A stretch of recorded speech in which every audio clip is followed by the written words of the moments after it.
Okay, this is section 18.3, entropy changes in a system. This is how we're going to calculate. This section teaches us or shows us how to calculate changes in entropy. So if you recall a little bit earlier, I said that the entropy S, a measure of the dispersion of energy, can be calculated according to the Boltzmann equation as the Boltzmann constant K times the natural log of the number of possible arrangements of the system that we're looking at. Okay? So imagine that we see some sort of change occur. So we have, for example, a reactant being converted into a product. What we'll argue is that we can calculate or measure the change in entropy as just being the final entropy minus the initial entropy, which in the case for a chemical reaction would be the entropy of the product. And I'll say, hey, maybe there's more than one product, so products minus the entropy of the reactants. Okay? Well enough. So what would that be? For using the Boltzmann equation, that would be K times ln of W. I'll put final for the final state minus K times ln of W for the initial state. But we have these rule of logs, which is kind of cool. We could factor out the K and have ln Wf minus ln Wi. However, the difference in logs is equal to the log of the ratio, right? So this could be written as K times ln of the final number of states minus divided by the initial number of states. So we got a nice little relationship here. And so if you think about it, imagine that we're talking about a gas expanding. So imagine we have a gas and it's in region 1, and we're going to allow it to expand into region 2. What happens to the number of possible states? Well, it would depend on how large this space here is. That's your final volume, and what the size of the initial volume was. So what I'm going to do is I'm going to say, hey, that's proportional to volume. So this would be K times ln of the final volume divided by the initial volume. But let's do it for 1 mole of a substance. Okay? Now, K is equal to 1.38 times 10 to the minus 23 joules per Kelvin. So if I do it for a mole, what I would really be doing is I would be taking K and I would be multiplying it by Avogadro's number. Remember, Avogadro's number is 1 mole. So that would be 1.38 times 10 to the minus 23 joules per Kelvin times Avogadro's number. I'm going to put it as mole to the minus 1 divided by moles. And you know what that product ends up being? If you take 1.38 times 10 to the minus 23 and you multiply it by 6.02 times 10 to the 23rd, you get 8.314. Does that number look familiar to you? It should. It's the universal gas constant. And the units would be joules per K mole. So I can substitute into this equation delta S equals R times ln of V final divided by V initial if it's 1 mole. But suppose it's more than 1 mole or less than 1 mole. Suppose it's half a mole. We'll just multiply that by the number of moles we're measuring. So if I say it's a half a mole, I would just put in a half for the N. Okay? And there you go. So the change in entropy for the expansion of a gas, assuming the temperature is constant, which we call isothermal.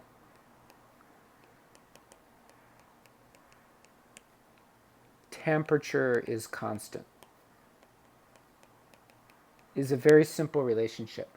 The change in entropy is the number of moles of the gas that's expanding times the universal gas constant, 8.314 joules per kmol, times the natural log of the ratio of the final volume divided by the initial volume. Okay?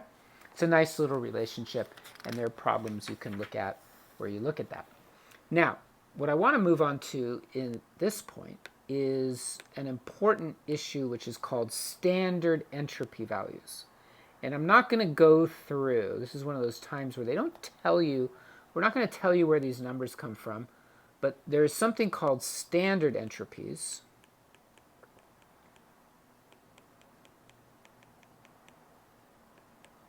And the symbol for that is S. You remember standard is a degree sign, right? So standard entropy values. These are indicated in your textbook in table 18.2 and also in appendix 2. And these are entropy values for specific substances. So for example, water in the liquid state has a standard entropy of 69.9. Now what are the units? Well, entropy is the same units as R, which is joules per kmol. So I'm going to write out here, this is in the units of joules per kmol. So water has a standard entropy. That's the amount of disorder that the water has, in a sense. It's the dispersion of energy. What about gaseous water, steam? Now remember, these are values for 1 mole, joules per Kelvin per mole. Notice how it's significantly higher for liquid water, gaseous water, than it is for liquid water. In general, gases have greater standard entropy values than liquids do. Okay? Let's take another material. Let's take 3 states of matter for the same substance. Sodium as a solid, sodium as a liquid, and sodium as a gas. The values, the corresponding values, are 51.05, 57.56, and 153.7. Look what happens. A little bit larger for the liquid. In general, the same substance, for a given substance, the standard entropy of the liquid is a little greater than that of the solid. Sometimes 5%, sometimes 10%. But the gas, that's where the big difference is. Once something becomes a gas, it has many more possible arrangements. Gases tend to be very randomly oriented and take up a large volume, much greater amount of entropy. So gases, we can write it this way. For a given substance, the standard entropy of a gas is much greater than that of a liquid. And the liquids are generally greater than that of a solid for the same substance. Now, you may also note that liquid water has more entropy than liquid sodium. So if the material is in the same state of matter, the more complex the substance, the greater the entropy. So sodium is an element. There's only one type of atom. Water is a molecule. There are 2 different types of atoms, but 3 atoms in the substance. The more atoms you add, or the more entropy there generally is. Okay? Let's take a look at changing one substance to another substance, but having the same state of matter and the same element. So oxygen gas, O2, molecular oxygen, 205.0, O3, 3 oxygen atoms, 237.6, it's higher, right? Does that make sense? You have 3 atoms, it's going to have more entropy. Entropy, in a sense, is related to molecular motion.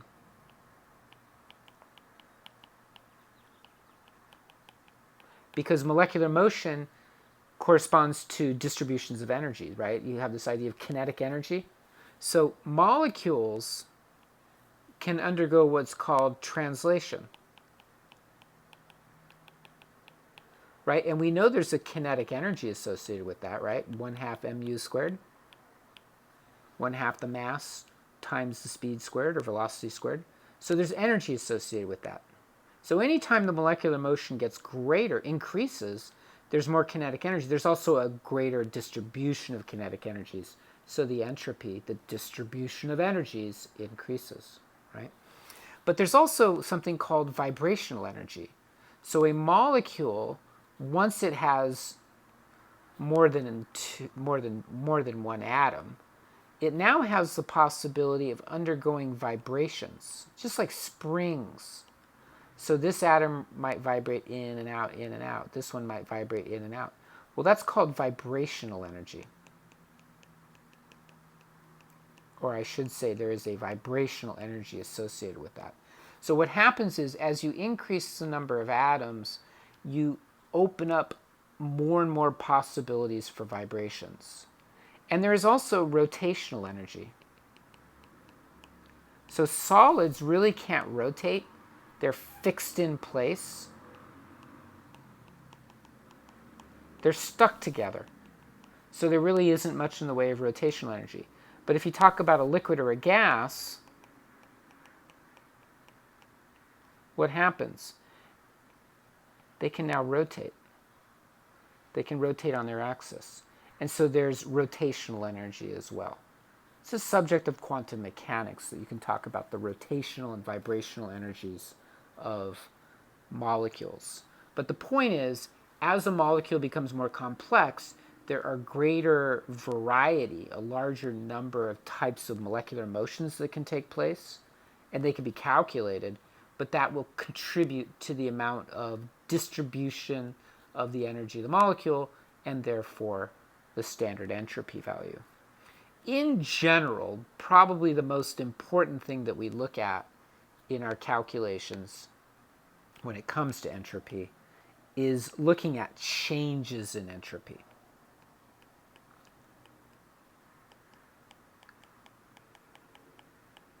So for example, if we have a reactant, let's take something simple like CaCO3 solid being heated and decomposing into CaO, solid calcium oxide, plus carbon dioxide gas. The question is, what's the change in entropy?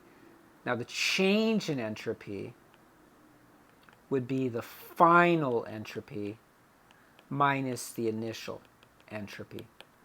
And so for a chemical reaction, that would be the products minus the reactants. Okay? Now, since we have in chemistry stoichiometry, so for example, the coefficients in one of the reactants or one of the products might not be a 1, we have to take that into account. We also have to take into account the idea that there might be more than one product or more than one reactant. So in general then, we can write it this way. Let's assume we're under standard conditions. The change in entropy for a chemical reaction is the sum of the number of moles of each product times its standard entropy of that product. So if you have 2 products, you would take the number of moles of the first product, multiply that by its standard entropy, then add that. Remember, this is sum. So you're adding. You would add that to the number of moles of the second product times its standard entropy, minus the same thing for the reactants.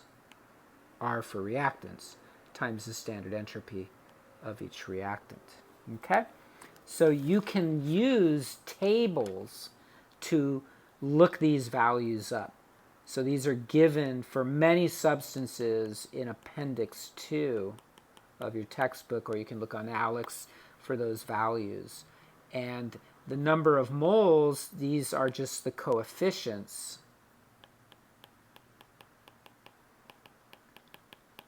from the balanced equations.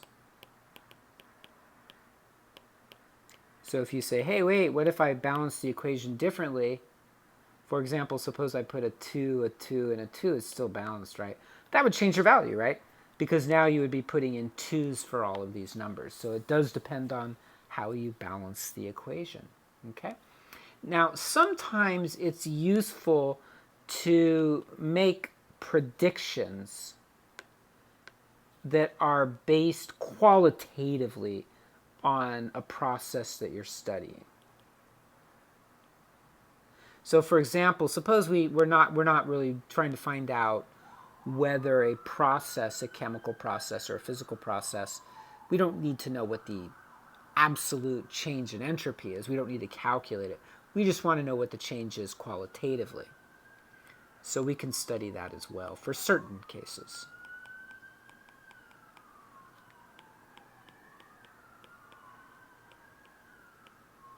So there are some general ideas here. One is melting a substance increases entropy. So delta S would be positive. It would be an increase. It'd be greater than 0, right?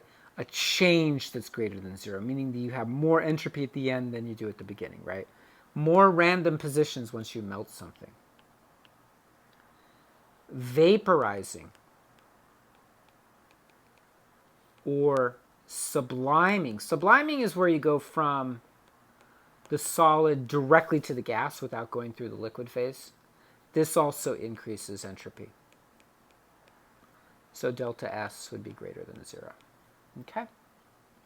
Increasing the temperature.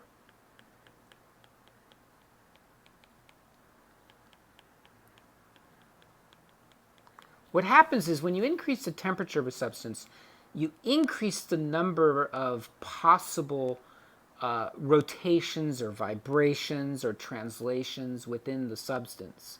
And so that increases the entropy. So it also increases entropy. Sorry, that's increases. So delta S is greater than 0. And because gases have much greater amount of entropy than solids or liquids, reactions that increase the number of moles of gases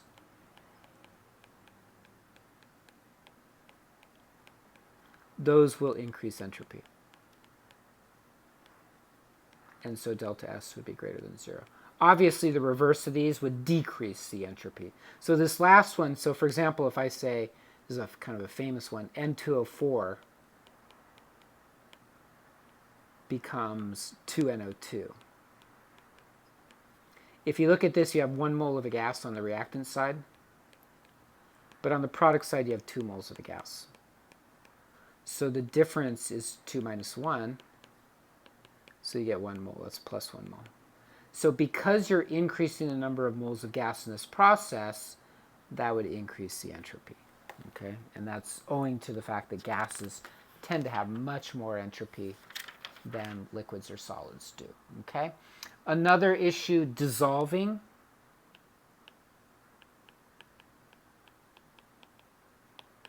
A solute. That generally increases entropy as well. Okay?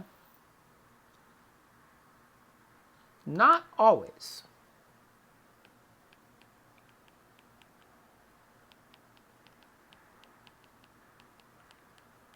It actually depends on the substance, but for many cases, that is the case. Okay?